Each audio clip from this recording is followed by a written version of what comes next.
like, you know what? I need to do another video. So I'm just going to quickly update you guys. It has been, like, it's so hard. It's just so hard. And it's just such a devastating process. And I told a friend the other day that I feel like I'm just keep reading the same pages in the middle of my book. I mean, they're different pages, but it's like I'm still stuck in the middle of the book. I'm like, I just want to see what the last page says. Like, not of my life, but like of the fertility story. Like, this is just, it seems to be like I just can't go forward. I can't get ahead.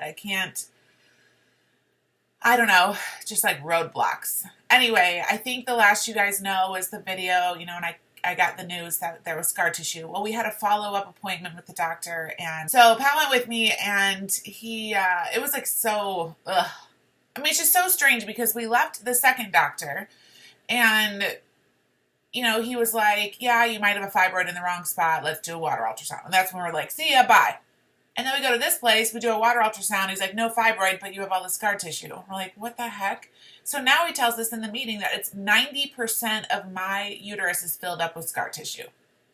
And then he proceeds to say that he needs to do a hysteroscopy. He's going to shave off part of the scar tissue, but he can't go too far because if he goes too far, then it's risky, then this, then he could ruin my lining, then this.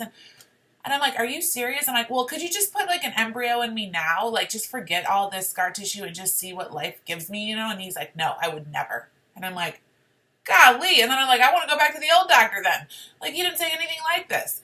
So then he even says, you know what? We could get in there with the hysteroscopy and everything could be fine. Maybe I just had a weird angle with the whole ultrasound. And I'm like, okay.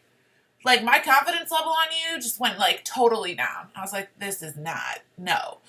So I, like, literally started panicking. And I'm like, what the heck? And then he starts saying, I go, well, I've always been told I have a narrow uterus, like a narrow cavity or whatever. And he goes, oh, my gosh, you might have a T-shaped uterus. And that's why it looks like it's scar tissue. But it's really just a small uterus, which is, like, instead of, like, a uterus like this, it's a uterus like this. He's like, well, that's okay. I can go and I can carve out and make like kind of a new area for your uterus. And I'm like, what? I don't want all this carving and all this. I've been through enough surgeries, and every time you do surgery, like there's a chance for more scar tissue. Anyway, I left there like hysterically. Like, you thought I was depressed in the last video. Oh my gosh. I was just like, I was so quiet. I just walked around the house and moped around the house for a few days. I just couldn't talk. I'm like, what in the world? So I had a friend, not that I don't have her anymore, I have a friend, and we got on the phone, and so basically he told me I have Asherman's disorder or disease, which is scarring of the uterus, okay? Great, another thing that's wrong with me, amazing. And obviously it's all from this, all the thyroid removals and, all of that stuff. So, and polyps and whatnot. I don't think it's 90% filled with scar tissue. I mean, really, 90? So I just had scar tissue removed from my uterus last April, and the doctor put that stent or balloon in me and didn't say anything about like, oh, it's all filled up, By the way, since I started these videos in like last month, I've had 3 periods. Yeah. I had 2 last year. I don't know what's going on. Something happened with that ultrasound tech that day. I don't even know.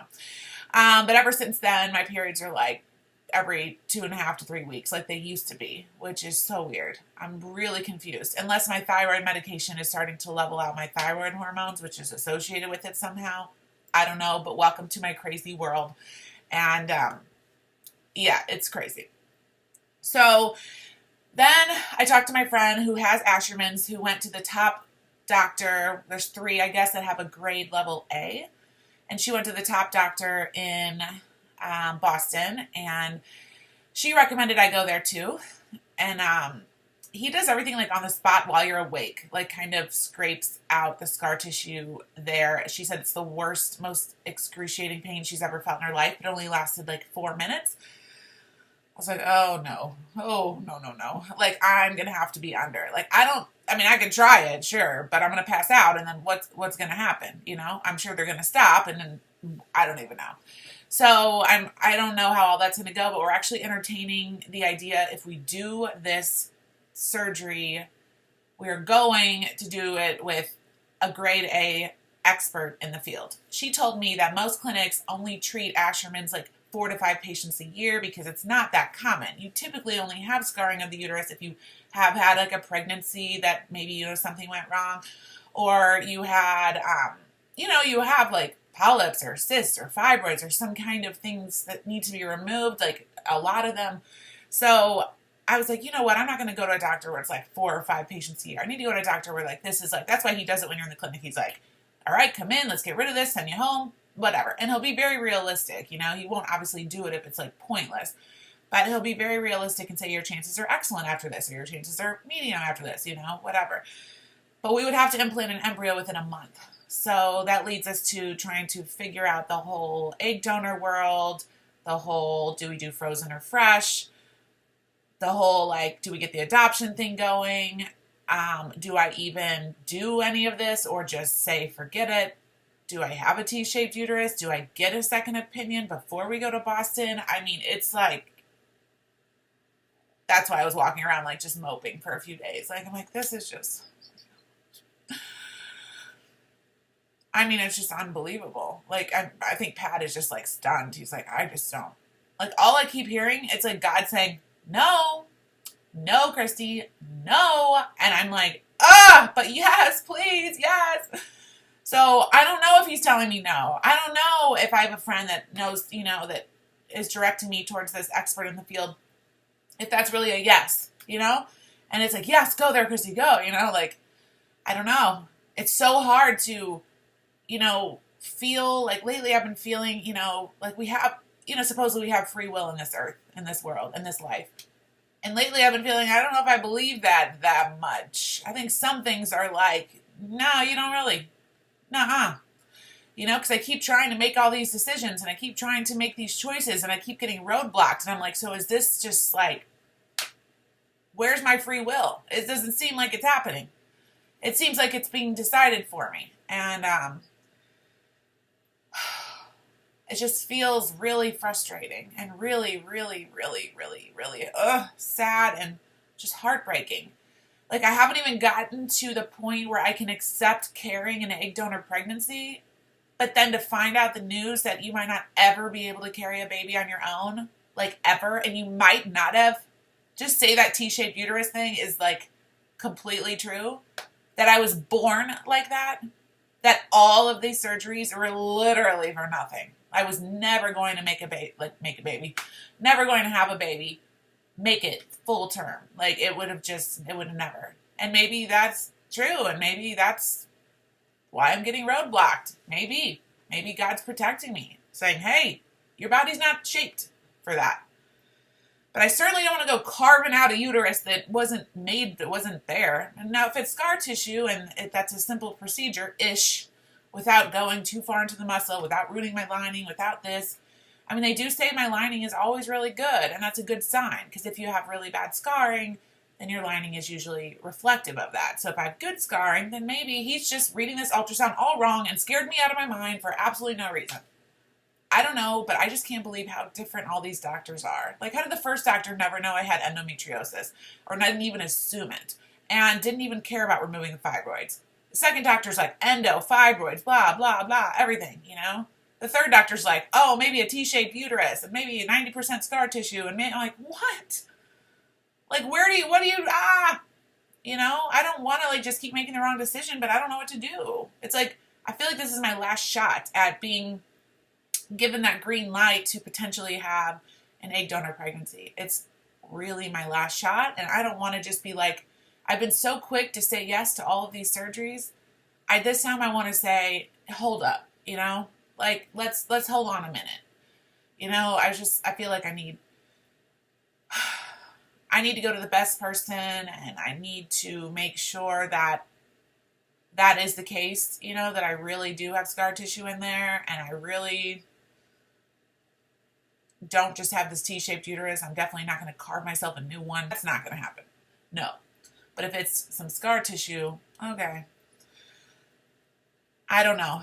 So in the meantime, I mean, there's a whole nother, I want to do another video informing you of all of the steps we've taken so far with adoption and the egg donor world. And we just kind of dipped our toes into like both worlds. But got some like decent news on the adoption front, and I was like, wow, I kind of think this gives me a little more hope than it was in the beginning. So I want to do a little video on, you know, what it's like to start researching how to find egg donors, what it's like to start researching adoption and adopting a newborn baby. And I think that's going to have to be maybe 2 separate videos because they're both kind of pretty detailed, and I want to share all this with you guys. So as of right now, that's where I'm at. It is, it's just like, what do you do? What do I do? I don't know. I don't know the right thing to do.